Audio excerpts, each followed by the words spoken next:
विस्फोट कर दो। बोले अरे पागल हो गए हो क्या, इतना कीमती सोना मुझको मिट्टी के बीच में से निकालना है, तुम कह रहे हो वहां पे बॉम्ब ब्लास्ट कर दो। एक साधारण आदमी यही सोचेगा ना कि बॉम्ब ब्लास्ट करने से तो जो हाथ लगता होगा वो भी हाथ से खो जाएगा, मगर एक एक्सपर्ट जियोलॉजिस्ट होता है वो वहां पर सोना ढूंढ भी लेता है और ढूंढ के वहां पर विस्फोट करके उस सोने को प्राप्त करता है ना, धोखे प्राप्त नहीं करता, वो विस्फोट करता है, विस्फोट आदि कई उपाय करता है, उससे एक्सट्रैक्ट करता है गोल्ड को। कह रहे उसी प्रकार से इस शरीर में आत्मा है, मगर जब तक व्यक्ति एक्सपर्ट नहीं है वो ये पता नहीं लगा पाता कि आत्मा कहाँ है। और यदि जैसे उस व्यक्ति को गोल्ड की जानकारी हो गई उसके बाद भी उससे निकलने के लिए, उस गोल्ड निकालने के लिए पानी की नहीं विस्फोट की जरूरत है, उसी प्रकार से हम लोग को जानकारी हो भी जाए कि हमें शरीर नहीं है, मगर इस अविद्या से निकलने के लिए सिर्फ ज्ञान से नहीं होगा, हमें भक्ति की आवश्यकता है। और साधारण आदमी नहीं समझ पाएगा कि ये भजन करने से, नाम जपने से, भागवत सुनने से, ठाकुर जी के चरणों की सेवा करने से, ये सब करने से अविद्या कैसे चली रहेगी। जैसे एक मूर्ख व्यक्ति ये नहीं जान पाएगा कि विस्फोट करने से सोना कैसे मिल जाएगा, वैसे एक अज्ञानी व्यक्ति ये नहीं जानता कि जिसकी माया की वजह से हम अविद्या से ग्रस्त हो गए हैं, उसी की भक्ति करने से जब भगवान बोल देंगे माया को कि इस व्यक्ति को छोड़ दे, तो माँ में भी प्रपद्यन्ते माया में काम करती है। तो ये नाम कीर्तन, ये भागवत श्रवण, ये ठाकुर जी की सेवा, ये दीपदान, ये कार्तिक व्रत, भक्ति करने से ही वास्तव में ये जो अविद्या है ये जाएगी। गजेंद्र अपनी स्तुति में कहते हैं कि हे प्रभु अब मैं और जीना नहीं चाहता, जी विषय है, मेरे को अब जीने की कोई इच्छा नहीं है। क्यों इच्छा नहीं करते जीने की? कह रहे हैं कि इस हाथी के शरीर में जो अंदर से अविद्या से ग्रस्त है, बाहर से अविद्या से ग्रस्त है, मैं इस हाथी के शरीर में नहीं रहना चाहता कि ये तो अविद्या से ग्रस्त है। तो मानो भगवान बोले कोई बात नहीं, थोड़ा टाइम वेट करो, धीरे धीरे अविद्या चली जाएगी। बोले ना काले ना, समय बीतने से अज्ञान नहीं बीतता है, टाइम तो बीतता है, बाल तो पक जाते हैं। कुछ बूढ़े लोग बोल देते हैं कि हम धूप में बाल थोड़ी ना पकाए हैं, बहुत एक्सपीरियंस है। मगर अगर संसार का ही एक्सपीरियंस है तो संसार में लगा के रखेगा, अगर ज्ञान के आधार पर एक्सपीरियंस किए हैं तब वो आपको एक्सपीरियंस कुछ काम आ सकता है। तो गजेंद्र एकदम स्पष्ट कह रहे हैं, ना काले ना, काल से नहीं होता और केवल किताबों को रटने से भी नहीं होता। भागवत के 9वें स्कंद में 2 प्रसंग इसलिए रखे गए समझाने के लिए कि वैराग्य इतनी आसानी से नहीं होता। क्यों नहीं होता? तो एक प्रसंग रखे पूर्वा महाराज का, और पूर्वा महाराज को उर्वशी से इतना दुख मिला, इतना दुख मिला कि जब बहुत अधिक मात्रा में दुख मिला तो वैराग्य हो गया। एक प्रसंग रखा गया ययाति महाराज का, ययाति महाराज को इतना सुख मिला, इतना सुख मिला, इतना सुख मिला कि तब वैराग्य हो गया। मगर हम लोग जितना सुख चाहते हैं वो समुद्र जैसा सुख चाहते हैं, और सीकर जैसा सुख, जैसे पानी छीका जाता है, इतना सुख हमको प्राप्त होता है। तो हम लोगों के लिए ये फिलॉसफी काम नहीं करेगी कि इतना सुख हो जाए कि वैराग्य उत्पन्न हो जाता है। मगर ये भी एक तरीका है वैराग्य उत्पन्न होने का। भागवत में लिखा गया है कि अग्नि है, उसमें आप घी डालते रहेंगे तो आग बढ़ेगी, मगर उठा के 2-4 बाल्टी घी डाल दीजिए तब अग्नि बुझ जाती है। तो बिल्कुल उसी प्रकार से ययाति महाराज को इतना भोग विलास प्राप्त हुआ, इतना भोग विलास प्राप्त हुआ कि उस सब से उनके मन में कुछ वैराग्य तो जागृत हुआ, मगर वो ज्ञान भी बहुत स्थिर नहीं था। तो ययाति महाराज के कंटेम्पररी राजा थे अम्बरीश महाराज। ययाति महाराज अम्बरीश महाराज के बारे में सुनते थे कि अम्बरीश महाराज तो ये यज्ञ वज्ञ में ब्राह्मणों को लगा देते थे, खुद नहीं करते थे। राजा का कर्तव्य वो करे ये सब, उस समय ब्राह्मणों को लगा देते थे और खुद लगते थे सर्व मना कृष्ण पदारविंदो, अपने मन को कृष्ण के चरणों में, हाथों को भगवान की तो 24 घंटे सेवा करते थे। तब ययाति महाराज को मन में इतनी ग्लानि हुई कि एक मैं डिवोटी हूँ और यज्ञ करके बस ये चाहते हैं कि संसार में हमारा सुख भोग जो का त्यों बना रहे, और एक ही अम्बरीश महाराज हैं, कितने अच्छे भक्त हैं। तब ययाति महाराज को ये जो वैराग्य है उनका स्थिर हुआ, और फिर अपनी पत्नी को बकरा बकरी की कहानी सुनाया। अरे फंस गया बकरा, फंस गया बकरी के चक्कर में, बहुत बुरी तरह फंस गया बकरा। तो प्रभुपाद इस तात्पर्य में लिख रहे हैं कि इसलिए हमको एक गुरु की आवश्यकता है। जैसे प्रहलाद महाराज ने बोला कि एक एक्सपर्ट व्यक्ति चाहिए जो बता दे कि आत्मा किधर है, और फिर पदार्थ आत्मा के अंतर करने को सिखा दे। तो जिसको खुद ही नहीं पता वो कहाँ से सिखा देगा? तो फिर हमें किसकी आवश्यकता है? एक ऐसे स्वरूप सिद्ध गुरु की आवश्यकता है। भक्ति सिद्धांत महाराज एक उदाहरण दिया करते थे, एक बंदर, एक बिल्ली और एक कुएं में गिरे हुए व्यक्ति का उदाहरण देते थे।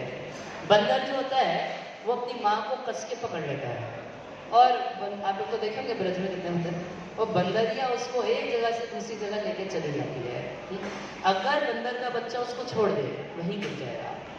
अच्छा, दूसरी ओर बिल्ली का बच्चा होता है, तो बिल्ली क्या करती है, अपने बच्चे को मुंह में दबा के लेके चली जाती है। बिल्ली के बच्चे को कुछ नहीं करना। एक तीसरा व्यक्ति होता है, तो भक्ति साहब महाराज कहते थे कि ये बंदर का बच्चा होता है ज्ञानी, सारा काम खुद करना पड़ेगा। यदि एक सेकंड भी अपनी इंद्रियां इधर उधर भटक गई तो गया अपने अंदर से। ये तो ज्ञान की स्थिति है। अच्छा, कर्मी कैसे होते हैं? अरे सब ऊपर वाला कराएगा। हमारे गुरु महाराज कहते हैं ऊपर तो गीत भी उड़ रहे हैं, कौन कराएगा? गीत कराएगा, कौन है ऊपर? तो पूरा पूरा छोड़ देते हैं भगवान पे, अपना इंद्रियों को कंट्रोल करेंगे ना, भगवान की सेवा में लगाएंगे, कुछ नहीं करेंगे। तो ये तो बिल्कुल क्या है? कर्मी है। तो भक्ति साहब महाराज बोलते हैं ना हम बंदर की औलाद है, ना हम बिल्ली की औलाद है। हम लोग क्या है? हम कुएं में गिरे हुए जैसे व्यक्ति हैं। कोई व्यक्ति यदि कुएं में गिर जाए तो उसको क्या चाहिए? क्या करेगा? चीखेगा ना, हरे कृष्णा कृष्णा कृष्णा कृष्णा हरे हरे, हरे राम राम राम हरे हरे। तो ऐसा व्यक्ति जब चीखेगा तो कोई बचाने के लिए आएगा। तो भगवान जब ये चीख सुनते हैं तो क्या करते हैं? सदगुरु को भेजते हैं। और सदगुरु क्या करता है?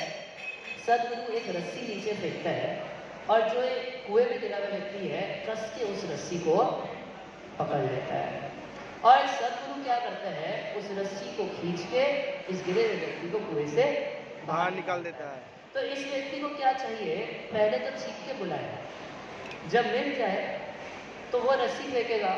वो रस्सी क्या है? गुरु के उपदेश, उसको कस के पकड़े और इसको पकड़ के रखे। अगर उसको पकड़ के रखेगा तो गुरु की कृपा से उसका भव सागर जो है पार हो जाएगा, भगवान श्री कृष्ण के चरण कमलों को प्राप्त कर जाएगा। हरि वो बोल। सावधान करने हैं कि अश्रद्धाना पुरुषा धर्मस्य परंतपः, यदि वो अपने गुरु के वाक्यों में श्रद्धा नहीं करता, यदि वो भगवत भक्ति के इस पथ पे श्रद्धा नहीं करता, तो मृत्यु संसार वर्तमानी, उसको वापस संसार में गिरना पड़ता है। ये श्रद्धा बहुत आवश्यक है। आप जानते हैं जब हनुमान जी को पकड़ा था रावण, मेघनाथ बांध लिया था, किससे? ब्रह्मपाश से बांध लिया था। अच्छा, बांधने के बाद रावण के पास लेके आया तो रावण क्या देखा? हनुमान जी एकदम लूज खड़े थे, और इतना लूज खड़े थे और ब्रह्मपाश यानी जिनों से धागे से बंधे हुए थे। रावण सोचा, अरे मूर्ख मेघनाथ, तू इतने बड़े वानर को, इतने शक्तिशाली वानर को पतले से धागे से बांध दिया, तेरे को अक्ल नहीं है? तो अपने नौकरों को आदेश दिया, मोटी मोटी लोहे की जंजीरें लेके आओ, उससे बांधो इसको।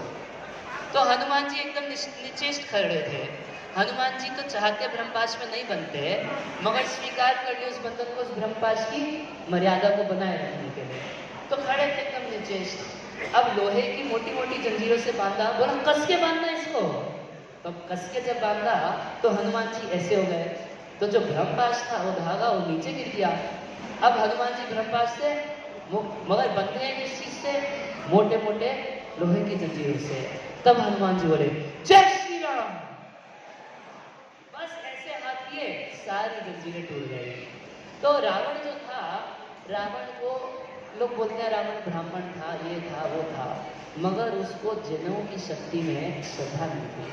वो पतला सा धागा हनुमान जी को बांधा हुआ था, लोहे की जंजीरें हनुमान जी को बांध नहीं पाए। तो जो अश्रद्धालु होते हैं, जिनको स्पिरिचुअल चीजों में श्रद्धा नहीं होती, वो वापस इस संसार में गिर जाते हैं। तो मन जो है वो रस्सी से कंपेयर किया। ये मन जो है ये किसी ना किसी सुपीरियर व्यक्ति की डिक्टेशन जरूर लेता है।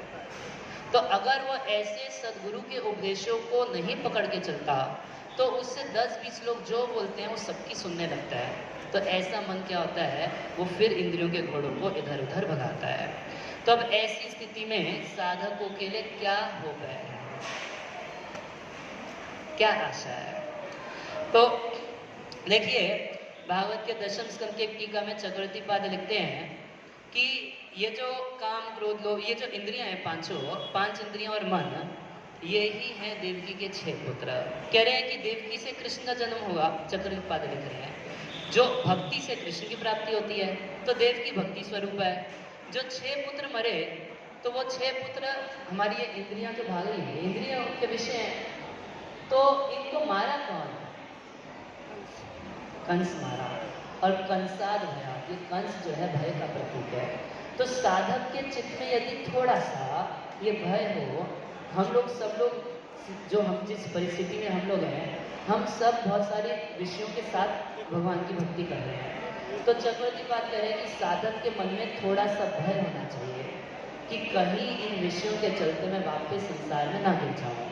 तो ये जो कंस है, ये उसकी रक्षा कर देगा। ये उन 6 पुत्रों को मार देगा, तब गुरु की कृपा से उसको कृष्ण की प्राप्ति होगी। दूसरा एक बहुत बड़ा आश्वासन ध्रुव महाराज दे रहे हैं। ध्रुव महाराज अपनी स्तुति में कहते हैं कि हे प्रभु, आपका स्वभाव कैसा है, जैसे एक गाय अपने बछड़े की रक्षा करती है, तो गाय बछड़े के साथ क्या करती है? गाय बछड़े को दूध भी पिलाती है और किसी हिंसक पशु से उसकी रक्षा भी करती है।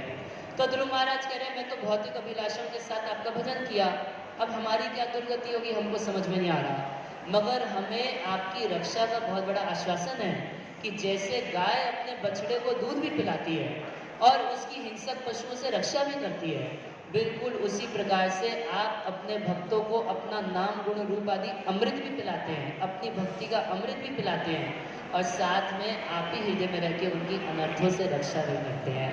तो ऐसे भगवान हैं जिनको हम प्राप्त करना चाहते हैं और वही भगवान हमारी हर प्रकार से सहायता करने के लिए तैयार है। तो ये इंद्रियां जो है, ज्ञानी को तो अपने प्रयास से सबको रोकना पड़ता है, मगर भगवत भक्त की जो रक्षा है वो स्वयं भगवान करते हैं।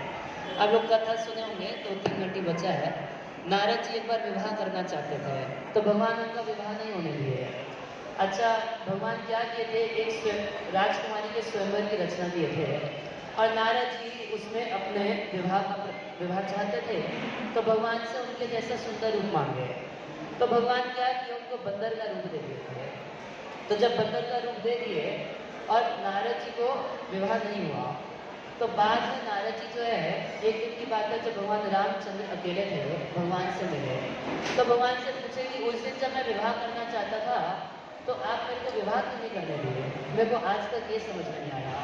तो भगवान नारद जी को बोले कि देखो, जो ज्ञानी होता है उसको सब कुछ अपने से करना पड़ता है। वो मेरा 15-16 साल के लड़के जैसा है, माँ खुद छोड़ देती है, मगर जो भक्त होता है वो मेरे छोटे शिशु जैसा है, उसका ख्याल मैं खुद रखता हूँ।